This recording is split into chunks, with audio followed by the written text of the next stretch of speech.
पुंडलीकवरदे हरिविठ्ठल श्री ज्ञानदेव गोपाल कृष्ण भगवान माऊली ज्ञानेश्वर महाराज, जगद्गुरु तुकाराम महाराज की जय, श्री संत जगनाडे महाराज की जय। आत्मज्ञाने चोखडी संत जे माझी रूपडी, ते तर दृष्टी पडो आवडी कामिने जैसे। ग्रंथराज ज्ञानेश्वरी अध्याय क्रमांक 18। आत्मज्ञाने चोखडी संत जे माझी रूपडी, ते तर दृष्टी पडो आवडी कामिनी जैसी।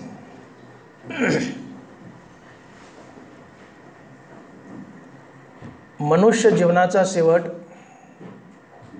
एकूण 3 प्रकारे होतो। मनुष्य म्हणून जन्माला येणे आणि मनुष्य म्हणूनच मरणे। मनुष्य म्हणून जन्माला येणे आणि मोक्ष मिळवणे। मनुष्य म्हणून जन्माला येणे आणि संत पद मिळवणे। यावरील 3 प्रकारापैकी कुठल्या तरी एका प्रकाराने मनुष्य जीवनाचा अंत होतो। यातील शेवटचं जे आहे की मनुष्य म्हणून जन्माला येणं आणि संत पद मिळवणं, हा मनुष्य जीवनातील सर्वात मोठा लाभ असतो। आणि म्हणून तुकोबाराय बोलतायत की तुका म्हणे आता लाभ नाही या परता। तुका म्हणे आता लाभ नाही या परता। मानवी जीवनातला सगळ्यात मोठा लाभ जर काय असेल तर संत पदाची प्राप्ती। तुम्ही लाख मिळवा माती मोले एका संत पदाच्या प्राप्तीशिवाय। या सृष्टीमध्ये नथिंग इज परमनंट।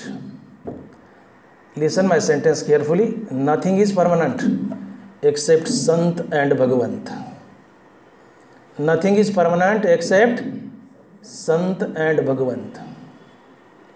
या जगामध्ये परमनंट असं काहीच नाही, एक संत आणि भगवंत सोडले तर।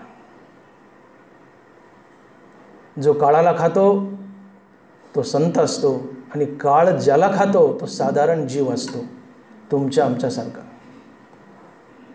काळ आम्हाला खातो, संत काळाला खातात।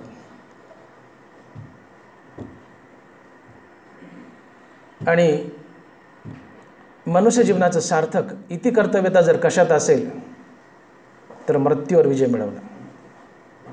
तुम्ही तुमच्या जीवनात आजपर्यंत नाना प्रकारच्या कुस्त्या जिंकल्या, परंतु तुम्हाला यमासोबतची कुस्ती जिंकता यावी, यमासोबतची। आणि यमासोबतची कुस्ती आहे मृत्यूवर विजय मिळवणे।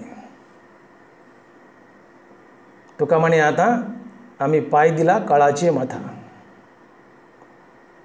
एक पाय यमाच्या टाळक्यावर द्यायचा आणि दुसरा पाय वैकुंठात द्यायचा, ही दशा मानवी जीवनात यावी। काळाने आम्हाला खाऊ नये, आम्ही काळाला खाऊ। एक पाय यमाच्या टाळक्यावर आणि दुसरा पाय वैकुंठात, हे मानवी जीवनाचं सार्थक असतं। इथपर्यंत आम्हाला जाता यावं। अन्यथा नाथ महाराज बोलले की एका जनार्दनी असे किती झाले। तुमच्या आमच्यासारखे खंडीवर पेंडी डॉक्टर, इंजिनियर, वकील, कलेक्टर, मी म्हणणारे उद्योगपती, लीडर्स वगैरे व्हॉटनॉट अँड व्हॉटनॉट। एका जनार्दनी असे किती झाले, अगणित आकडा आहे, अगणित। वाहत्या पाण्यावर बोटानं नाव लिहावं, किती वेळ टिकेल? लिहूस तर पुसल्या जाईल। वाहतं पाणी त्यात बोटाने नाव लिहिलंय, लिहूपर्यंत पुसल्या जातं। तसं काळाच्या ओघात आली आणि गेली माणसं, त्यांची कोणी यादी ठेवली?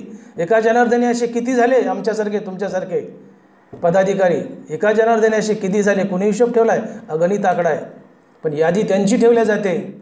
मर कर भी अमर नाम है उस जीव का जग में, जो प्रभु प्रेम में जीवन बलिदान किया करे। रेकॉर्डला पाठीमागं नाव राहावं आणि ते परमनंटली राहावं। आणि परमनंट फक्त 2च आहे, एक संत आणि दुसरे भगवंत। Otherwise nothing is permanent. तर ते मानवी जीवनाचं सार्थक आहे। अन्यथा वाया एरझार हरिविना, आले आणि गेले, वाया एरझार हरिविना, चक्कर झाली मानवी जीवनाची। प्रत्येक मनुष्य यशासाठी झगडत असतो, जरूर झगडा। प्रत्येक मनुष्य यशासाठी झगडत असतो, परंतु मानवी जीवनाचं सगळ्यात मोठं यश काय असेल तर मृत्यूवर विजय मिळवणे। तो ज्याला मिळवता आला त्याचं जीवन सफल झालं. ज्याला नाही मिळवता आला तो वाया येरझार हरिविने चक्कर झाली. आणि मृत्यूवर विजय मिळवणारे फक्त आणि फक्त संत असतात, श्री संत जगनाडे महाराजासारखे. एकदा टाळ्या वाजा त्यांच्या नावाने.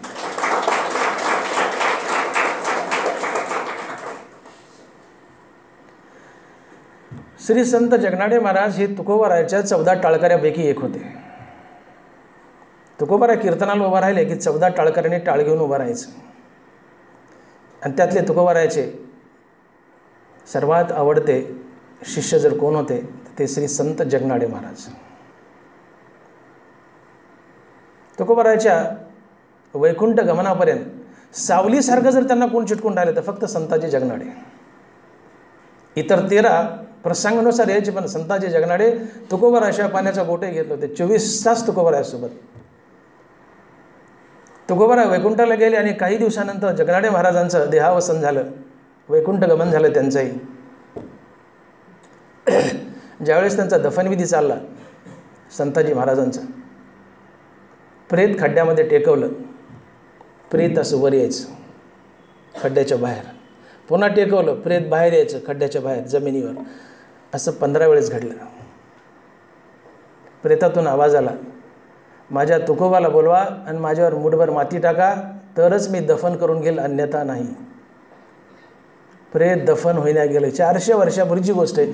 फार काही लाखो वर्ष झाली नाही याला, फक्त 400 वर्षापूर्वीची गोष्ट आहे. घडलेला इतिहास. तुकोबाला बोला म्हणले माझ्यावर माती टाकण्यासाठी.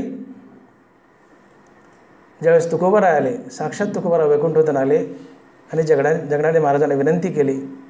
प्रेत खड्ड्यामध्ये ठेवण्यात आलं. मुठभर माती पहिली तुकोबारायने टाकली आणि प्रेताचा दफनविधी झाला. हे सफल जीवन असते. मोबाईल बंद ठेवा. हे सफल जीवन असते. इथपर्यंत आम्हाला मजल मारता यावी. तुम्ही अतिशय सुंदर आहात, अतिशय श्रीमंत आहात. तुमच्यापाशी ट्रकभर नोट आहेत, ट्रकभर, थोड्या तितक्या नाही, ट्रकभर. पण मृत्यू डोक्यावर गिरट्या घालतोय. काय कामाच्या त्या नोटा? तुमचं यशस्वी जीवन तेव्हाच म्हणावं की जेव्हा तुम्हाला मृत्यूवर विजय मिळवता आला. तो मिळवता येतो आणि तो मिळवण्यासाठीच मनुष्य जन्म आहे. आणि त्यासाठी संतपदाची अचिव्हमेंट करावी लागते, प्राप्ती करावी लागते, की जी संताजी महाराजांनी केली, तुकोबारायाने केली, ज्ञानोबारायाने केली. संताची मांदियाळी होती तेव्हा. संत कुणाला म्हणावं? 4 ज्ञानेश्वरीच्या ओव्या आणि 4 तुकोबारायचे अभंग पाठ झाले आणि 10-5 कीर्तनं केली की आम्ही त्याला संत म्हणू लागतो.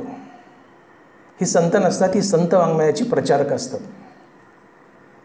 संत वाङ्मयाचा प्रचारक वेगळा आणि संत वेगळा.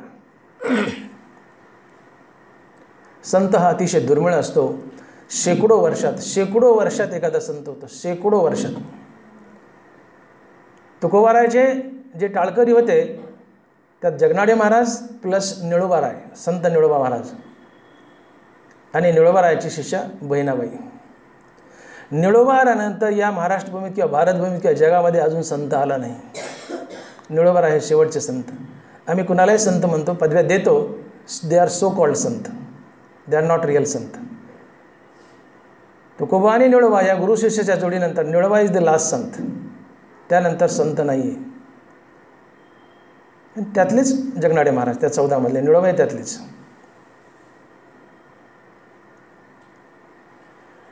एकूण 4 प्रकारचे पुरुषार्थ आहेत. धर्म, अर्थ, काम आणि मोक्ष. याला पुरुषार्थ म्हणतात. मर्दानगी गाजवणं, to what we call as a पुरुषार्थ. धर्म, अर्थ, काम आणि मोक्ष. धर्म म्हणजे नीतिमूल्य, नीतिमूल्यानं अर्थ, नीतिमूल्यानं काम, स्त्रीभोग, आणि या नीतिमूल्याच्या बेसवर मोक्ष. म्हणून मोक्षाचा बेस काय असेल तर धर्म आहे, नीतिमूल्य आहे, सत्यता आहे. धर्म, अर्थ, काम, मोक्ष हे 4 पुरुषार्थ. मोक्ष हा 4था पुरुषार्थ. आणि या 4थ्या पुरुषार्थाच्या माथ्यावर पाय ठेवलेला एक 5वा पुरुषार्थ आहे, ज्याला संतपद म्हणतात. चहू पुरुषार्थ श्री भक्ती जैसी. ज्ञानोबाराय. या 4 पुरुषार्थाच्या म्हणजे सगळ्यात मोठा मुक्ती हा पुरुषार्थ 4था, पण त्याच्याही टाळक्यावर पाय ठेवला तो संतानं, अर्थात भक्तीनं. चहू पुरुषार्थ श्री भक्ती जैसी. अर्थात संतपद हा 5वा पुरुषार्थ आहे. आणि that is the final achievement of the life. त्याच्यापुढं प्राप्त करायचं काही शिल्लक राहत नाही. ती शेवटची अचिव्हमेंट असते आणि ती ज्याला करता आली त्यांनी जिंकलं, त्याचं जीवन सफल झालं. अन्यथा तुमच्या आमच्यासारखे असे प्राध्यापक, डॉक्टर, इंजिनियर, वकील, कलेक्टर खिसमिस गलबाला आले काय गेले काय कळाच्या वगत कुणी आमचा हिशोब ठेवला. एका जनार्दनाशी किती झाले नारायणराव, एका जनार्दनाशी किती झाले बरी हरिनाम सेविले तोच धन्य. किती आले अगणित आकडा आहे. आमचा कोणी हिशोब ठेवत नाही. किड्यामंगसारखे येऊ आणि जाऊ. हिशोब तेव्हा ठेवला जाईल की जेव्हा आम्ही मृत्यूवर विजय मिळवू, संतपद प्राप्त करू. मोक्षामध्ये जीवनाची पूर्णता असते, संतपदात जीवनाची परिपूर्णता असते, सफलता असते. मुक्त होऊन देव अनुभवता येतो, संत होऊन देव पाहता येतो. Listen me carefully. मुक्त होऊन देव अनुभवता येतो, संत होऊन देव पाहता येतो. आणि आमच्या वारकरी संतांनी प्रत्येकानं देव पाहिला. नुसता पाहिला नाही, देवाने या संताची चाकरी केली, गुलामगिरी केली, दास्यत्व केलं. एका जनार्दनी भक्त, देव त्यांचा अंकित दास होय. नाथ महाराज काय म्हणतात नाथ? एका जनार्दनी भक्त, भक्त म्हणजे संत, एका जनार्दनी भक्त, देव त्यांचा अंकित दास होय. देव हा संतांच्या अंकित असतो. देव हा संताचं दास्यत्व करतो. देव हा संताचा चपरासपणा करतो, गुलामगिरी करतो. 36 वर्ष भगवान कृष्णाने श्रीखंडाच्या रूपात नाथाच्या घरी कावडीने पाणी वाहिलं. 36 वर्ष. नाथासारखं भाग्य इतर संतांना लाभलं नाही. देवाने इतर संताचंही दास्यत्व केलं, पण नाथाचं जे दास्यत्व केलं 36 वर्ष. Don't disturb please. नाथांना 36 वर्ष. आजही पैठणला बघा तुम्ही, एक छोटासा रांजण आहे पैठणला. तुम्ही बघा यात्रेला जाऊन षष्टीला, छोटासा रांजण आहे. त्यात ती श्रीखंडाची कावड पडल्याशिवाय तो रांजण भरत नाही. तुम्ही एक ट्रॅक्टरभर पाणी टाका त्यात, जाऊन बघा, अनुभव घ्या. भरत नाही ते. ती गुप्त रूपाने कावड येते भगवान कृष्णाची श्रीखंडाच्या रूपात. त्या रांजणात पाणी टाकले की ते रांजण आपोआप भरतो. तुम्ही असे 100 घागरी टाका त्यात, भरत नाही ते. आणि फार पडतात 22 घागरीचा रांजण येतो. हा महिमा समजून घ्या संतांचा. विज्ञानाला डिनाय करायचं नाही. विज्ञान सर्वस्व आहेच आहे, पण विज्ञान आणि अध्यात्म यांनी हातात हात घालून चालावं. विज्ञानाची फळं नीट चाकायची असतील तर त्याला अध्यात्माची संगती द्या. अन्यथा अध्यात्म आणि विज्ञान हे विध्वंसक ठरते. आणि सध्या दहशतवाद आणि भ्रष्टाचार याचंच एक फळ आहे. अध्यात्म आणि विज्ञानाने हातात हात घालून चालावं, तेव्हा हे विज्ञान जगाच्या हिताचं ठरेल. अन्यथा ते विध्वंसक ठरतं. माणुसकी आणि विज्ञान हा दोष असतो. आणि अध्यात्मानं माणसाच्या जीवनात माणुसकी येते. आणि विज्ञानाच्या मुळाशी माणुसकी असावी तर त्या विज्ञानाचा चांगला वापर होतो. अन्यथा विज्ञान विध्वंसक ठरतं. त्याच्या मुळाशी माणुसकी नसेल, अध्यात्म नसेल तर. म्हणून विज्ञान युगात वावरत असताना आम्हाला मोठं भूषण वाटतं. कसले संत, कसली ज्ञानेश्वरी, कसली गाथान, कशाचं काय भाकड कथा आहे, त्यात शिरून बघा. I am not foolish. मी सुद्धा एक MS आहे. मी साधासुद्धा माणूस नाही आहे. हातभर डिग्री माझी. I am MS, MBBS MS. पण वेडा झालो मी ज्ञानेश्वरीमुळं. का? त्यात मी शिरलो. आपणही शिरून पहा, आपणही वेडे व्हाल. ज्ञानेश्वरी संसाराचा मोह घालवते. माझं वाक्य नीट आहे का? ज्ञानेश्वरी संसाराचा मोह घालवते पण स्वतःच्या मोहात पाडते. हा ज्ञानेश्वरीचा ग्रेटनेस आहे. काय बोललो मी? ज्ञानेश्वरी संसाराचा मोह घालवते पण स्वतःच्या मोहात पाडते. हा ज्ञानेश्वरीचा महिमा आहे. आणि तिच्या मोहात पडला की मनुष्य बाहेर निघू शकत नाही. आता बोलण्याची नाही देवाविन काही, आणि आता वाचण्याची नाही ज्ञानेश्वरीविन काही. बोलेल तर रामकृष्ण हरी, वाचेल तर ज्ञानेश्वरी. ही अशी अवस्था जीवनात येते. ज्ञानेश्वरीत पडलात तर, आणि जरूर पडा. मी तर म्हणतो ज्ञानेश्वरी वाचल्याशिवाय माणसानं मरूच नाही. मरूच नाही. नुसती वाचावी नाही तर त्यात बुडावं, अनुभवावी, गळी उतरावी. जीवनाचं सार्थक होईल. आलेत, खाल्ले पिले, मजा मारली, हे तर कुत्रे मांजरं करतात, झाड डुकरं मांजरं करतात, पशुप्राणी आहेत करतायत. पण ती सार्थकता अध्यात्मात, ज्ञानेश्वरीच्या वाचनात, भगवत भजनात असते. संत कुणाला म्हणावं हा विषय होता की ज्याच्याजवळ मूर्तिमंत विवेक वैराग्य आहे.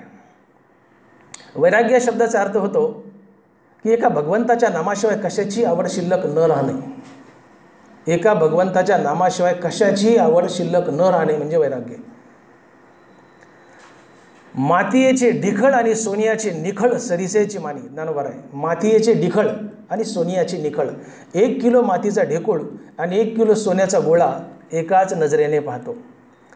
मातीच्या ढेकळाला जसं तुम्ही तुडवून तुच्छ समजून पुढं निघून जाता, तितकं सोन्याच्या 1 किलोच्या गोळ्याला तुच्छ समजून पुढं निघून जावं. दिस इज कोडल्याच वैराग्य. मातीयेचे निखळ, सोन्याचे निखळ आणि मातीयेचे निखळ सरीचे चिमाने. एका भगवंताच्या नामाशिवाय कशाची आवड शिल्लक न राहणे. आता देवा तू पाहिजे, काही नको, काही नको, याला वैराग्य म्हणतात. एकदा एका माणसाला म्हटलं की तुला मी भारताचा पंतप्रधान करतो, येत्या पंचवार्षिकला तुला भारताचा पंतप्रधान करतो, पण तुझं मुंडकं मी 10 मिनिट पाण्यात बुडवतो. तुला भारताचा पंतप्रधान करतो पण तुझं मुंडकं 10 मिनिट पाण्यात बुडवतो. मनुष्य तयार होईल का? हां, मनुष्य काय म्हणेल? यावेळेस तो कुणाला शरण असेल? हवेला. मुंडकं पाण्यात बुडवायचं ना, तो कुणाला शरण असेल? फक्त हवेला. तुम्ही मला काही नको, पंतप्रधान नको, काही नको, काही नको, मला फक्त हवा द्या. मनुष्य फक्त हवेला शरण असेल. पंतप्रधान करायला तुम्ही पण पाण्यात मुंडकं बुडवायला लागलात, तो सर्वाइव्ह होईल का? नाही होणार, मरेल. मग तो काय मागेल? नको, मला फक्त हवा द्या. या प्रसंगी मनुष्य जसा फक्त हवेला शरण असतो, फक्त हवेला, अनन्य शरण, अनन्य शरण, फक्त हवेला, बाकी काही नको, आता फक्त हवा द्या, हवा द्या. देवा आता काही नको, आता तू पाहिजे, काही नको, तू पाहिजे. ही अवस्था जीवनात येणे म्हणजे वैराग्य. न आवडे धन जन माता पिता. विषय तो त्यांचा झाला नारायण. न आवडे धन जन माता पिता. आता काही नको देवा, तू पाहिजे. ही मनाला चाहूल लागणे, अशी दशा अवस्था जीवनात येणे म्हणजे वैराग्य. एका भगवंताच्या नामाशिवाय कशाचीच आवड शिल्लक न राहणे म्हणजे वैराग्य. आणि विवेकासहित वैराग्य जर असेल तर यातून पुढे सद्गुरूच्या कृपेने आत्मज्ञान, आणि आत्मज्ञानानंतर श्रीगुरूच्या कृपेने तुम्हाला मोक्ष मिळत असतो. आणि मोक्ष मिळाल्यावर जो मुक्तीवर भजनयुक्त असतो, मुक्त होणे देवाचं नाव घेतो. मुक्तीवरी भजनयुक्त महाभागवत उद्धव. मुक्तीवर जो भजनयुक्त असतो, नामस्मरण देवाचं चालूच ठेवतो, तो संत असतो. आणि ज्याने प्रत्यक्ष, ज्याजवळ विवेक वैराग्य आहे, आत्मज्ञान आहे, श्रीगुरूच्या कृपेने जो संत बनला आहे आणि मुक्तीवर भजनयुक्त आहे, ज्याने प्रत्यक्षात देव पाहिला आहे आणि देवानं ज्याची चाकरी केली, त्याला संत म्हणतात. त्याला संत म्हणतात. 4 कीर्तन 4 प्रवचन केलं म्हणजे माणूस संत होत नसतो. ते संत वाङ्मयाचे प्रचारक असतात, संत नाही. शेकडो वर्षात एखादा संत होतो. आणि अशा महासंताच्या मांदियाळीत मोडणारे आमचे श्री संत जगनाडे महाराज, असे महान संत, आज त्यांची जयंती आपण साजरी करत आहोत. आणि जयंतीला पुण्यवंत व्हावे घेता सज्जनांची नावे. जयंती आणि पुण्यतिथी त्यांची असते की ज्यांच्या नामानं गडगंज पुण्य लुटल्या जातं, पुण्य मिळवल्या जातं. संत यांच्या नामस्मरणानं त्यांच्या जयंतीला आणि पुण्यतिथीला जर त्यांच्या नामाचा आम्ही जाप केला तर अगणित पुण्यप्राप्ती होते. म्हणून संतांच्या पुण्यतिथी आणि जयंती साजऱ्या करायच्या असतात. ज्यांचा कधी अंत होत नाही ते जयंत बनले, त्यांची जयंती. जयंती शब्द कसा आहे? जयंत, जयवंत. ज्यांचा कधी अंत होत नाही, जे जयंत बनले, त्यांची जयंती. आणि ते फक्त संत असतात. आणि आज आमचे हे जयंत असलेले, ज्यांची जयंती साजरी करतो, असे जयंत श्री जगनाडे महाराज. देव होऊन देवाचं नाव घेतो तो संत असतो. आणि म्हणून संत बनण्यासाठी माणसाला आत्मज्ञानाची गरज असते. आत्मज्ञाने चोखडी संत जे माझी रुपडी, ते तर दृष्टी पडो आवडी कामिनी जैसी. संतपद जर मिळवायचं आहे तर तुम्हाला आत्मज्ञानाची प्राप्ती करावी लागते. त्याशिवाय संतपद मिळत नाही. ज्ञानेविन मोक्ष नाही हा सिद्धांत, वेद बोले हात उभारून. नामदेवराय. ज्ञानेविन मोक्ष नाही हा सिद्धांत, वेद बोले हात उभारून. तुम्हाला आत्मज्ञानाची प्राप्ती केल्याशिवाय संतपद मिळत नाही. हे आत्मज्ञान म्हणजे काय? मी देह आणि देहसंबंधीने माझं, याला म्हणायचं अज्ञान किंवा माया किंवा अहंकार. मी देह आणि देहसंबंधीने माझं, हा फापट पसारा, धन दौलत बायका मुलं वगैरे वगैरे. मी देह आणि देहसंबंधीने माझं, हे अज्ञान आहे, अहंकार आहे, माया आहे. आणि मी देह नसून आत्मा आहे, अशा बोधावर आरूढ होणं म्हणजे आत्मज्ञान. आम्ही स्वतःला देह समजतो, आम्ही देह नाहीत, आम्ही आत्मा आहोत. आणि आत्मा विश्वव्यापी आहे आणि आत्म्याच्या रूपाने मीच जग व्यापलं आहे, अशा अद्वैतात जाऊन आरूढ होणं. मी डॉक्टर मोठे आणि तुम्ही डॉक्टर मोठेच, ही भावना ज्यावेळेस माझी होईल त्यावेळेस मला आत्मज्ञान झालं, मी अद्वैतवाद गेलो. माझी मारुती कार मी वापरली, डॉक्टर मोठेने वापरली, तुमच्यापैकी कुणी घेऊन गेला तर डॉक्टर मोठेनीच वापरली, ही भावना येणं म्हणजे आत्मज्ञान होणं, वैराग्य येणं. मी माझी गाडी वापरली तुम्ही नेली, की मी जर म्हटलं तुम्ही नेली, हे द्वैत आहे. मी माझी गाडी वापरली आणि तुम्ही नेली, मग ती भले ओढून नेली, चोरून नेली, तर ती मीच नेली, कारण तुम्ही आणि मी एकच आहोत. कारण मी आत्मा आहे, आत्मा विश्वव्यापी आहे आणि आत्मा एक आहे. याचा अर्थ आत्म्याच्या रूपानं सगळं जग मीच व्यापले, जगात मीच नटलो आहे, माझ्याशिवाय दुसरं कुणी नाही आहे. मीच आणि तुम्ही मीच, याला अद्वैत म्हणतात. आणि अशा अद्वैतात जो आरूढ होतो, अशा बोधावर जो आरूढ होतो की आत्मस्वरूप मी आत्मा आहे, आत्मस्वरूपाने मी जग व्यापले, याला आत्मज्ञान म्हणतात. आणि इथपर्यंत ज्यावेळेस मनुष्य मजल मारतो त्यासाठी वैराग्य लागतं, विवेक वैराग्य, आणि तेव्हा त्याला संतपदाची श्रीगुरूच्या कृपेने प्राप्ती होत असते. आणि हे आत्मज्ञान याची डेफिनेशन करत असताना मी कोण आहे, मी कोण आहे.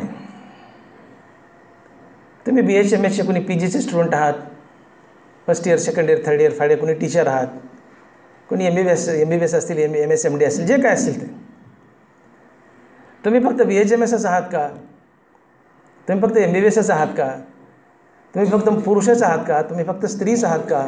तुम्ही कोण आहेत? मी कोण आहे? कुठून आलो आहे? मला कुठं जायचं आहे? कशा करता आलो आहे? माझा कायमचा पत्ता काय? हे ज्यांनी शोधलं तो संत बनतो. मी कोण आहे आणि माझा कायमचा पत्ता काय आहे? मी डॉक्टर भागवत मोठे, नेत्रतज्ञ, बीड, आदर्शनगर, DP रोड, हा माझा सध्याचा हल्लीचा कायमचा पत्ता आहे. तुम्ही जर मला म्हणले मोठे सर तुमचा पत्ता द्या, तर मी काय देईल? Doctor Bhagwat Mothe, MBBS MS, नेत्रतज्ञ, आदर्शनगर, DP रोड, बीड. हा माझा कायमचा पत्ता आहे का? दिलाय मी तुम्हाला, पण हा माझा कायमचा पत्ता आहे का? किती दिवस? आता आय एम रनिंग 58, 58 चालू आहे, अजून 42 वर्ष. माणसाला आयुष्य 100 वर्षाचं, अजून 42 वर्ष, तेही पांडुरंगानं दिलं तर, पुढचे 42 बोनस दिलं तर. अजून 42 वर्षांनी जर तुम्हाला वाटलं की डॉक्टर मोठ्यांना पत्र टाकायचं आहे, तर ते डॉक्टर भागवत मोठे, नेत्रतज्ञ, बीड, आदर्शनगर या पत्त्यावर मला पत्र येईल का? माझ्या बायका मुलाला मिळेल, पण मला मिळेल का ते पत्र? मला मिळेल का? मग डॉक्टर भागवत मोठे, नेत्रतज्ञ, आदर्शनगर, बीड हा माझा कायमचा पत्ता ठरतो का? नाही आहे. माझा याच्याशिवाय काहीतरी वेगळा पत्ता असावा की तो पत्ता मी तुम्हाला दिल्यानंतर कधीही तुम्ही मला फोन केला किंवा पत्र टाकलं तर मला मिळावं. हा माझा तात्पुरता पत्ता आहे, कायमचा नाही आहे. मग माझा कायमचा पत्ता काय आहे? हा मला शोधायचा आहे. कोण आहे मी? कुठून आलो आहे? कशा करता आलो आहे? माझा कायमचा पत्ता काय आहे? याचा शोध घ्यायचा आहे. याचा शोध घेतो तो संत असतो, तो संताची जगनाडे असतो. काय पत्ता आमचा? विवेकानंदाच्या चरित्रात एक गोष्ट अशी येते की स्वामी विवेकानंद आणि त्यांचे गुरु रामकृष्ण परमहंस,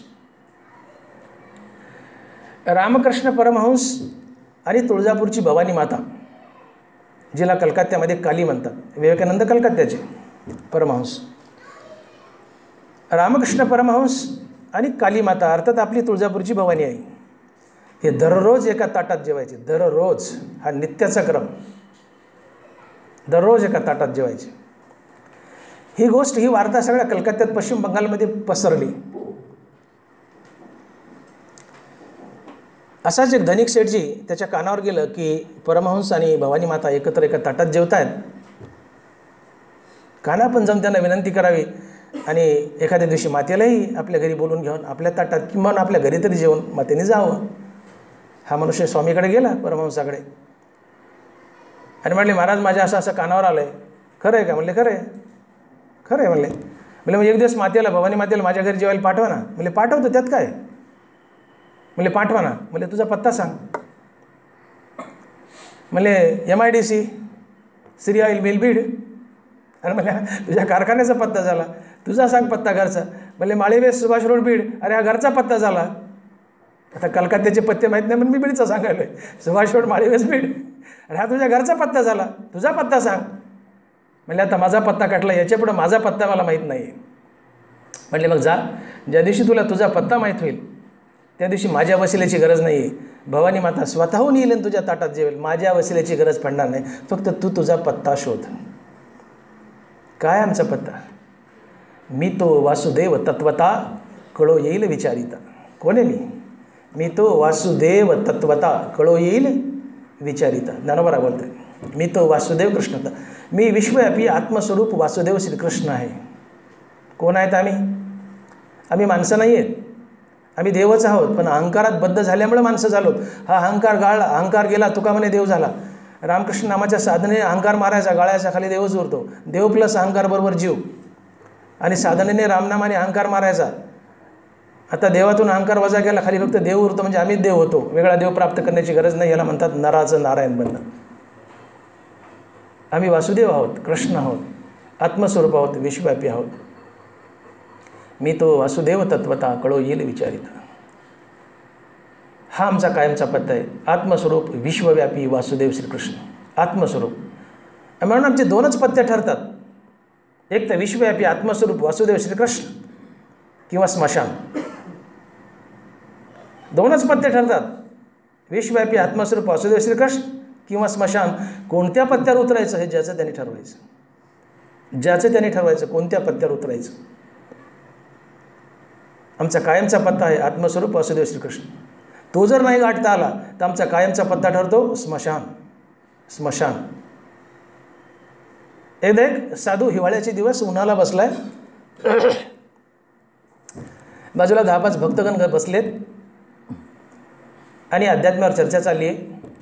तेवढ्यात एक चोर पळत आला. साधूच्या अंगावर शाल होती, थंडीचे दिवस. चोर पळत आला आणि चोरानं शाल हिसकावली आणि पळून गेला. साधू उठला.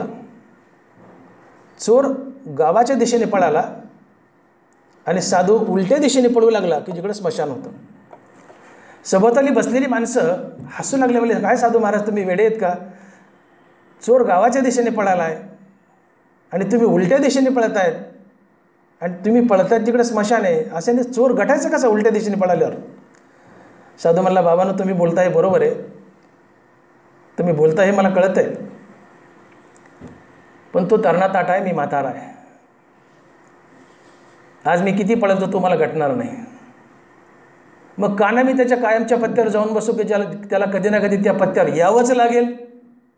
मी त्याच्या अशा पत्त्यावर जाऊन बसतो की त्याला कधी ना कधी तिथं यावंच लागेल. त्या पत्त्यावर जाऊन बसतो, मी त्याच्या मागं का पळू आज? म्हणून मी या दिशेने चाललो आहे. आणि तिकडं स्मशान आहे. साधू गेला आणि स्मशानात बसला. योगा 8 दिवसांनी तो चोर मेला. दृष्टांतातला चोर लवकर मरतो, 8 दिवसांनी तो चोर मेला. त्याच सभोवताली बसलेल्या माणसाने त्यांच्या अंगावर शाल टाकली आणि त्या चोराची ताटकी बांधली, शाल टाकल्याने घेऊन आले, स्मशानात प्रेत टेकवलं. साधू बसलेलाच होता. साधू पटकन उठला आणि आपली शाल ओढली आणि त्या लोकांना म्हटलं, बघा मी माझी शाल वसूल केली का नाही? मी तुम्हाला म्हटलं होतं ना त्याच्यामागे मी कुठं पळत बसू? मी त्याच्या कायमच्या पत्त्याला जाऊन बसतो की जिथं त्याला कधी ना कधी यावंच लागेल. आला का नाही तो कायमच्या पत्त्याला? मी माझी शाल वसूल केली. म्हणून जागे व्हा. दोनच पत्ते आहेत, एक तर विश्वव्यापी आत्मस्वरूप वासुदेव श्रीकृष्ण ज्याला संतपद म्हणतात, ते जर नाही गाठता आलं तर आमचा पत्ता ठरतो स्मशान. मग तुम्ही कोणीही असा, तुम्ही कोणीही असा, मृत्यूपुढे सगळी आयट थांबते, तुम्ही कोणी असा. मृत्यूपुढे सगळी आयट थांबते, तुम्ही कोणी असा. तुम्हाला जर आत्मस्वरूपाचा पत्ता नाही गाठता आला तर तुमचा पत्ता ठरतो कायमचा पत्ता स्मशान. समयासी सादर व्हावे, शेवटी एकटेची जाऊनी स्मशानी राहावे. सावता महाराज. समयासी सादर व्हावे, शेवटी एकटेची, हा शब्द फार महत्त्वाचा आहे. शेवटी एकटेची जाऊनी स्मशानी राहावे. एकट्याला जावं लागतं. दिलं घेतलं तर सेजे, नाही तर पोटभाजी. आपल्याकडे एक मन आहे, जगे दिल्या घेतल्याचं आहे. नवरा जर मेला, यातलं एक शब्द लक्षात, शेवटी एकटेची स्मशानी राहावे. एकटीची, एकट्याला जावं लागतं. नवरा मेला बायको उमऱ्यापर्यंत येते. आपल्या मराठमोळ्यात आपण जातो स्मशानापर्यंत बायका, पण तो बायकांनी स्मशानात येऊ नये शास्त्रात वर्ज्य आहे. बायको उमऱ्यापर्यंत, नवऱ्याचं प्रेत चाललं आहे, बायको उमऱ्यापर्यंत, तिथूनच सी ऑफ, फिर मिलेंगे. बायको उमऱ्यापर्यंत, मुलंबळ आणि नातेवाईक स्मशानापर्यंत. आपला देह जो मेला आहे तो चितेपर्यंत, तोही आपली संगती करत नाही. हा देह आपला नाही. एरवी तरी अर्जुना या शरीरा पराधीना का नाना भोगरचना मिळवावी. नरवरा बोलत आहेत, या शरीरा पराधीना, एरवी तरी अर्जुना या शरीरा पराधीना का नाना भोगरचना मिळवावी. हे शरीरही आपलं नाही आहे, कुणीतरी आईच्या उदरात घडवले आणि आम्हाला बहाल केले, आमचं नाही आहे. म्हणून याच्यावर काळाची सत्ता आहे, आमचं नाही. देह काळाचे, धनकुबेराचे, हे तर मनुष्याचे काय आहे, माणसाचं काहीच नाही. उघडेची यावे उघडेची जावे, सर्वत्र वैभव ईश्वराचे, अनुमात्र नाही वा जीवाचे. उघडेची यावे उघडेची जावे, उघडे यायचे उघडं जायचे, कारण हा देह आमचा नाही, याच्यावर काळाची सत्ता आहे. देह हे काळाचे, धन कुबेराचे, मग हे तर मनुष्याचे काय आहे, काही नाही. त्यांनी उघडे यायचे आणि उघडं जायचे. तू किती माझं मन तोंडावर पडूस तर पड, किती मरमर कर, तुझं काही नाही आहे. हा देहही तुझा नाही. हा देह जिथे जळून जातो तो देह आपली संगती करत नाही, कारण आपण देह नाहीच आहेत. एकटा जीव पुढे प्रवासाला निघतो पुढचा देह धरण्यासाठी, जन्म धरण्यासाठी, आणि त्याची संगती आत्मा करतो, म्हणून तो जीवात्मा आहे. आणि म्हणून ज्ञानोबा बोलले की प्रेमच करायचं असेल तर आत्म्यावर करा, आणि आत्मा पंढरपुरात पांडुरंगाच्या रूपानं उभा आहे. म्हणून प्रेमाचा एकमात्र विषय काय असेल तर तो आहे पांडुरंग, बायका मुलं नाही, ती आपली नसतातच. निरुपचारा प्रेमा विषय होय जो विरोत्तमा, दुजे नव्हे की आत्मा ऐसेसे जाणावे. प्रेमाचा एकमात्र विषय काय असेल तर तो आहे आत्मा, बायका मुलं तर नाहीच. तुम्ही म्हणाल मग बायका मुलं सोडून द्यायचे का? नाही, त्यांचा उत्तम सांभाळ करायचा, ती आमची जिम्मेदारी, पण त्यांच्यातून सुटता आलं पाहिजे. गाय जशी, बघा तुम्ही, गाय असते लहानपणी सगळ्यात जास्त प्रेम माणसापेक्षा गाय आपल्या वासरावर जास्त प्रेम करते. बरं उरकतं घेऊ का ऐकलेत, गुंतलेत माझ्यात तुम्ही?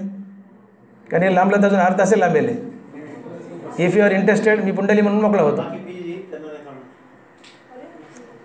ऐकायचं का थांबायचं? कसं करायचं गणेश?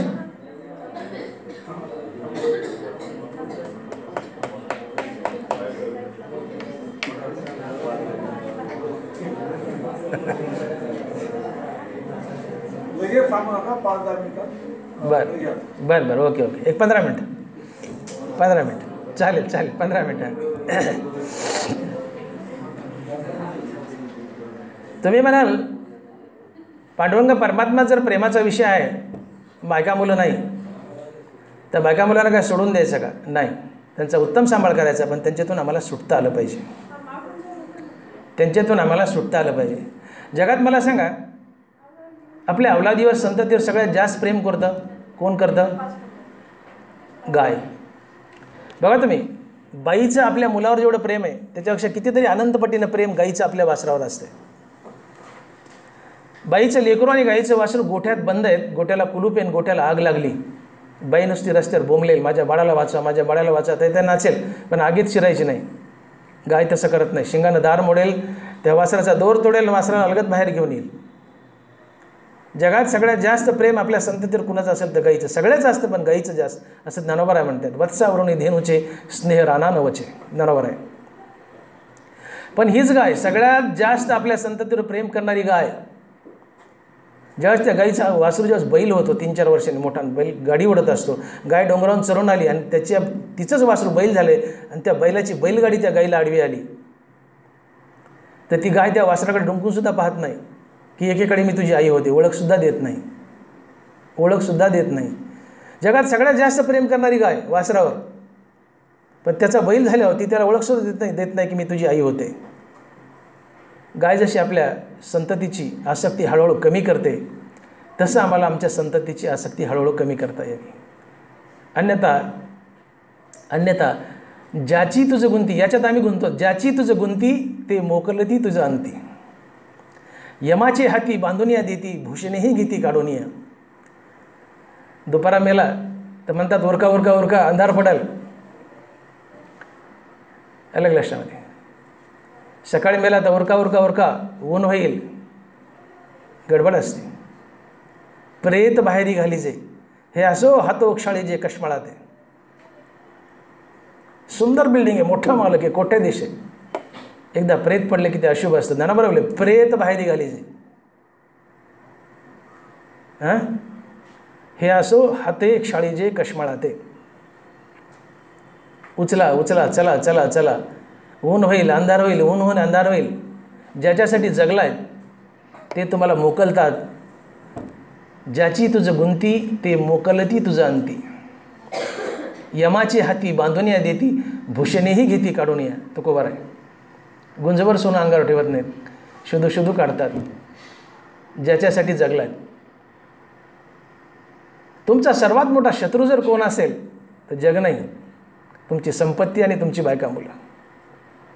तुमची संपत्ती आणि बायका मुलं. तुम्हाला पुढच्या अनंत प्रवासात जर कोण बांधत असेल, 84 लाख योनीमध्ये जर कोण बांधत असेल, पुन्हा पुन्हा जन्माला मरायला कोण लावित असेल, तर आपल्या संततीचा, बायका मुलाचा मोह, आसक्ती. मग ज्यांच्यामुळे आम्ही पुन्हा पुन्हा जन्मावरच्या फेऱ्यात अडकतो ते आमचे मित्र का शत्रू? शत्रूच, शत्रूच. पण आमचा खरा शत्रू जर कोण असेल तर जगत नाही आहे, आमची बायका मुलं आणि संपत्ती. पण यांना सोडायचं नसतं, यांच्यातून सुटायचं असतं युक्तियुक्तीने, आणि संतपद गाठायचं असते. ही आसक्ती आम्हाला पुन्हा पुन्हा बांधते. तुकोबाराने एक अभंग लिहिला आहे गाथ्यामध्ये सुंदर. माकडे मुठी धरले फुटाने. तो मदारी असतो, माकडाचा खेळ करणारा. तो एक अशा प्रकारचं गाडगं बनवतो की त्याच्यात गाडग्याच्या तोंडाचा आकार असा असतो की त्यात उभाच हात जातो आणि उभा हात निघतो. अशी मूठ मारली की हात त्या गाडग्यात अडकतो. त्याचं तोंडच असं बनवलेलं असतं की सरळ हात आत जातो, सरळ हात बाहेर निघतो. त्या गाडग्यात फुटाने टाकतो आणि ते गाडगे एका झाडाखाली ठेवतो आणि स्वतः खोडावर जाऊन लपतो झाडाच्या. हा सगळा खेळ माकड वरून पाहत असतं. माकड खाली उतरतं, सरळ हात जातो, सरळ निघतो, मूठ मारली की अडकतो. माकड हात घालतं, फुटाण्याची मूठ मारतं. हात काढायला गेला की हात अडकतो, मूठ अडकते. आता ती मूठ जर सोडली तर ते माकड मुक्तच आहे, हात काढून पळून जाऊ शकतं. पण त्याला फुटाण्याचा मोह होतो. फुटाणे खायचे, फुटाण्याचा मोह झाला आहे. मूठ मारली तोंडामध्ये हात अडकतो गाडग्याच्या. तेवढ्यात मदारी पाठीमागून येतो, एक फटकारा देतो आणि त्या माकडाला पकडतो. तसं संसारामध्ये आम्ही नाना प्रकारच्या मुठी मारतो. माझी बायको मारली मूठ, माझं पोरगं मारली मूठ, माझी संपत्ती मारली मूठ, माझी डिग्री मारली मूठ, माझं पद मारली मूठ, माझा पैसा मारली मूठ. ह्या नाना प्रकारच्या आसक्तीच्या मुठी आम्हाला संसारात बांधतात. एक दिवशी यमरूपी मदारी येतो, एक फटका मारतो आणि आम्हाला घेऊन जातो आणि सगळाच खेळ संपतो. आणि म्हणून आसक्तीचं जाळं तोडा. मनुष्य जन्माचा उद्देशच हा आहे की आसक्तीचं जाळं तोडा. बायका मुलाचा सांभाळ उत्तम करा, त्यांना सोडू नका, पण त्यांच्यातून युक्तियुक्तीने सुटता यावं. तुम्हाला ऐकायला वेळ नाही, मी सांगितलं असती युक्ती, पण तुम्हाला ऐकायला वेळ नाही. मला शॉर्ट 5-10 मिनटात थांबायचं. आता 5 मिनटात सुटता यावं, सुटता येतं. तुम्हाला वेळ नाही, वेळेचं दारिद्र्य तुमच्याकडे, म्हणून मी आता नावेलाच माझा झाला आहे. मला थांबावं लागायला आहे. बोलणार तयार आहे, ऐकणारे तयार नाहीत, हे दुर्भाग्य. आता मी काय करू त्याला. आणि म्हणून जीवनात सारासार विचार असावा. लिसन प्लीज. एक शेवटचे 5 मिनिट. जीवनात सारासार विचार असावा. सार काय, असार काय, सार काय, असार काय, बोलू नका एक मिनिट. जीवनाचं सार काय? कोट्यावधी रुपये मिळवले,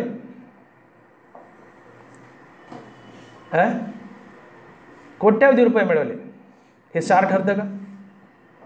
रावणाची 700 कोटी घर सोन्याची होती, सार ठरली का? इंसान चाहे जितने भी जमा कर ले तू रुपयों के मोती. गालिब बोलतोय शेर. इंसान चाहे जितने भी जमा कर ले तू रुपयों के मोती, मगर इतना याद रख कफन को कोई जेब नहीं होती, कफन को कोई जेब नहीं होती. किती मिळव म्हणले, पण एकच ध्यानात ठेव, जाताना ज्या कफनरूपी वस्त्रात तुला गुंडाळायचं आहे त्या कफनाला खिसा नसतो तुला संपत्ती सोबत नेण्यासाठी. त्या कफनाला खिसा नसतो. इंसान चाहे जितने भी जमा कर ले तू रुपयों के मोती, मगर इतना याद रख, कफन को कोई जेब नाही होती, जेब नाही होती. कफनाला खिसा नसतो, नेता येत नाही. लंगोटीला खिसा नसतो. जन्माला येताना लंगोटी आणि मेल्यावर जाताना कफन, दोघांनाही खिसा नसतो. पॉकेटलेस, दोघांनाही खिसा नसतो. येताना खिसा नाही, जाताना खिसा नाही. उघडेची यावे, उघडेची जावे. सर्वत्र वैभव ईश्वराचे, अनुमात्र नाही बा जीवाचे. उघडेची यावे, उघडेची जावे. म्हणून सार करावं, सार कळावं आणि आसार कळावं. या जीवनाला आलोत, मग सार काय, जे परमनंट काय आहे, अपरमनंट टाकून द्यावं ना, परमनंट जे आहे त्याच्या मागे लागावं. आणि जीवनामध्ये जगतामध्ये एकच सार गोष्ट आहे, ती आहे आत्मज्ञान. आणि ते आत्मज्ञान संताकडे मिळतं. एक आंधळा मनुष्य, एका श्रीमंत माणसाचं लग्न होतं आणि अशी त्यांनी दमडी पेटवली की गावामध्ये सभोवताली जेवढे काही आंधळे लुळे पांगळे गोरगरीब भिकारी असतील त्यांना टोपल्याने नुकती वाढणारे म्हणले, मी माझ्या लग्नात, मुलीच्या लग्नात जेवायला या. ही खबर त्या आंधळ्याला गेली. आंधळा खुश झाला. कधी गोड खायला मिळालं नाही, मिष्टान्न. काठी घेतली आणि टेकोत टेकोत चालला. वाटाने जाताना त्याला एका दगडाची ठोकर लागली आणि क्षणभर आपल्या मनाशीच पुटपुटला, काय लोक असतील म्हटले, मी आंधळा आहे, मला दिसत नाही, पण ज्यांना दिसते त्यांनी तरी दगड बाजूला करत ना रस्त्यातली. असं म्हणून त्यांनी त्या दगडाला ठोकर मारली, ठोकर रस्त्याच्या बाजूला केला, दगड रस्त्याच्या बाजूला केला. आता त्यांनी ज्या दगडाला ठोकर मारली होती तो दगड साधा दगड नव्हता, तो होता चिंतामणी रत्न. चिंतामणी रत्नही दगडच असतो, पण तो चिंतामणी रत्न होता. दगड समजून ठोकर मारली, रस्त्याच्या बाजूला केला आणि पुढे चालू लागला. आता चिंतामणी हा दगड असा असतो की तुम्ही जे चिंताल, तुमचं मन जे चिंतेल ते तुम्हाला आणून देतो, त्याला म्हणतात चिंतामणी. तुम्ही मागावून त्यांनी द्यावं, याला म्हणतात चिंतामणी. त्या आंधळ्याला जर चिंतामणी दिसला असता किंवा कळाला असता तर त्याला टोपल्यावर नुकतीसाठी भीक मागायला जायची गरज होती का? तो डोळे मागून घेऊ शकत होता, ऐश्वर्य संपत्ती सगळं मागून घेऊ शकत होता, पण त्याला तो चिंतामणी कळाला नाही. त्यांनी ठोकर मारली आणि पुढे गेला आणि पुन्हा आंधळेपणात किंवा दारिद्र्यात अडकला. तसं मानवी जीवनात आल्यानंतर अध्यात्म, संत वाङ्मय किंबहुना आत्मज्ञान हा एक चिंतामणी आहे, हा एक चिंतामणी आहे. आणि जन्माला आल्यानंतर जो कोणी मनुष्य या आत्मज्ञानरूपी किंवा अध्यात्मरूपी आत्मज्ञानरूपी चिंतामणाला ठोकर मारतो आणि नुसता संसारातच रममाण होतो, त्याची धडगत त्या आंधळ्यासारखी होते. आंधळा दारिद्र्यात अडकला आणि हा आत्मज्ञानाला ठोकर मारणारा मनुष्य पुन्हा जन्म मारण्याच्या फेऱ्यात, अर्थात जन्म मारण्याच्या दारिद्र्यात अडकतो आणि पुन्हा लक्ष 84 योनीमध्ये फिरतो.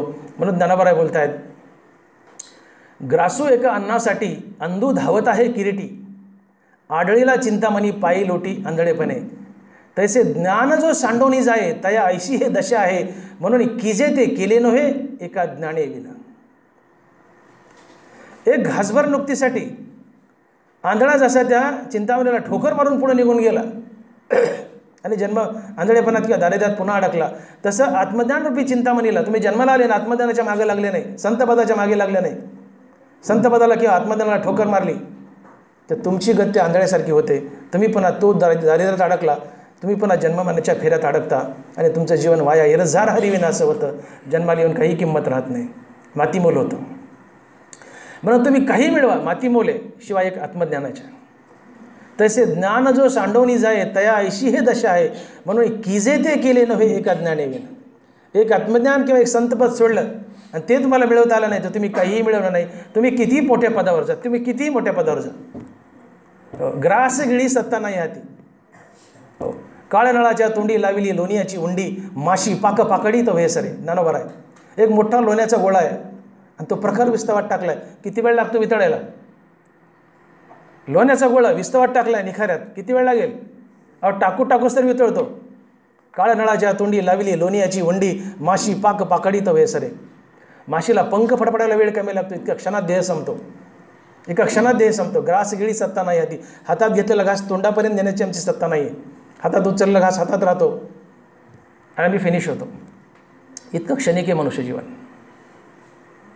आणि म्हणून जीवनाचं सार्थकच करायचं असेल तर आत्मज्ञानाच्या मागे लागा, की ज्या आत्मज्ञानानं तुम्हाला संतपद मिळतं.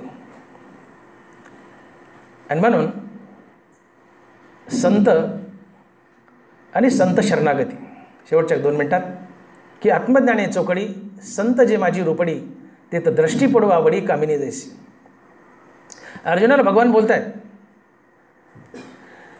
सार आणि असार गोष्ट सांगताना की या जगात आत्मज्ञान अर्थात संतपद हे शेवटचं अचिव्हमेंट आहे. याच्यापुढं काही प्राप्त करायचं शिल्लक राहत नाही. ज्यांनी ते प्राप्त केले तो धन्य असतो.